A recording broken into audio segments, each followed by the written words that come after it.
Hey everyone, we're about to take a trip into the massive, amazing world of the internet. And, just like any adventure to a new place, there's one thing you absolutely need. Seriously, think about it. The online world is like this giant, new country we're all exploring. And to get around, you need a special kind of passport. This isn't just about logging on. It's about knowing how to travel smartly, safely, and respectfully once you're there. So what is this digital passport I'm talking about? Well, it's a really important idea we call digital citizenship, and it's pretty much going to be our guide for this whole journey. At its heart, digital citizenship is really just about how we show up online. It's all the skills you need to make good choices, to be kind to other people, and to be a positive part of all the online communities you hang out in. Now, don't think of this as just some big, boring list of rules. Not at all. It's more like a toolkit. It's what gives you the confidence to go out there and explore and learn and connect without being scared, because you know exactly how to handle yourself.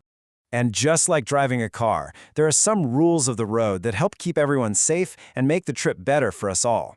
For our digital journey, these rules are built on a few really solid principles.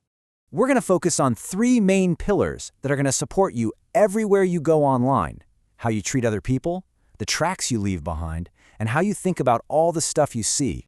First up, and this might be the most important one of all, kindness and respect. It's so easy to forget, but there is a real person with real feelings on the other side of that screen.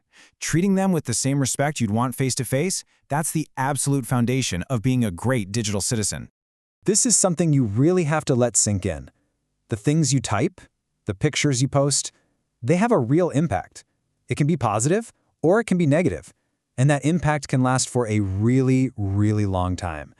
So always, always choose your words with care. And that brings us perfectly to our second principle, your digital footprint. You see, everything you do online, every single post, every picture, every comment, every like, it all leaves a little trace. And all those traces add up to create a picture of you. I mean, just look at this. A single post doesn't just vanish into thin air. Within a few days, it could be shared with hundreds of people. Months later, someone can dig it up, and years from now, it could still be floating around out there, having an impact you never, ever expected. That footprint is way more permanent than we think. Which leads us straight into our third pillar, critical thinking. The internet is just flooded with information and messages and people asking for things. A good digital citizen doesn't just believe everything they see. They stop and they ask questions. And one of the most critical things to think about is how to protect your most valuable online possession, your personal information. Let's think of it as your own personal information shield. Thinking critically means you pause and ask, wait a minute, is it actually safe to share this? Look at this list. This stuff is like the keys to your front door. You wouldn't just hand those over to a stranger, right? Well, you've got to treat your full name, your birthday, and especially your passwords with that exact same level of caution. But what happens when, even with all these tools and all this knowledge, something just feels off? This brings us to what might just be the single most important safety rule for your entire digital life. Oh, you know exactly what I'm talking about. It's that little feeling deep in your gut when something seems confusing or just plain weird, or maybe even a little bit scary. Maybe it was a mean comment or a strange photo somebody sent you. What do you do in that moment? The answer is this super simple three-step plan. First, just stop. Right then and there. Close the app, shut the window. Second, physically step away from the computer or the phone. And third, and listen up because this is the most important part, you immediately go find a grown-up you trust. A parent, a family member, a teacher. You do not keep it to yourself. Think about it like this. If you fell on the playground and scraped your knee, you'd go tell an adult, right? Of course you would. Well, getting your feelings hurt online is just as real, and it's just as important to tell someone so they can help you make it better. And that's because these trusted adults are your digital guardians. They're your support team.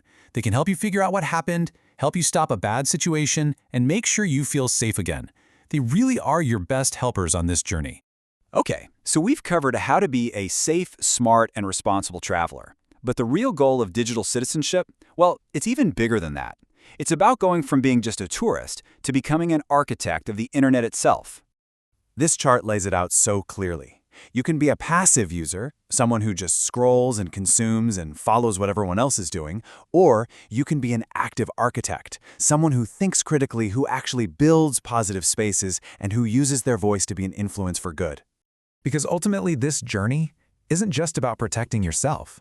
It's about learning the skills to help shape the internet, to help make it a kinder, smarter, and more welcoming place for every single person out there.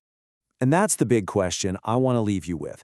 With your digital passport in hand, you're not just a visitor anymore. You actually have the power to build. So, what kind of internet are you going to help create?